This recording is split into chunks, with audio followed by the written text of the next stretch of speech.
Nameravaš nešto da uradiš i nikako da nađeš savršen moment za to. Šta više, čekaš da se nešto desi. Nema čekanja. Nemoj da čekaš savršenu priliku i nemoj da čekaš da se nešto magično pojavi. Bilo to da hoćeš da se udvaraš nekoj devojci koja ti se sviđa, bilo to da hoćeš da započneš neki biznis, bilo to da hoćeš da udeliš bilo kome neki lep kompliment, a nemaš muda za to. Nemoj da čekaš jer vreme prolazi. Vremena je sve manje. Prođe mesec, prođe godina, prođu 2 godine, a ti si na istom mestu gdje si bio i juče. Šta ti je potrebno da kreneš napred? Ništa. Potrebno ti je da se sabereš, da napraviš plan i da cepaš napred.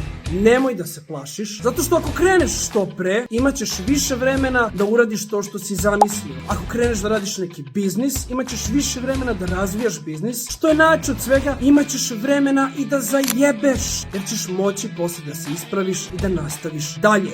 Ako čekaš da priđeš nekoj devojci, može da se desi da će neko pre tebe da je smuva. I šta onda? Treba da čekaš još 3-4 godine da raskinu? Možda, da moliš Boga da će to da se desi. Skupi jojo i guraj napred. Imaš mi.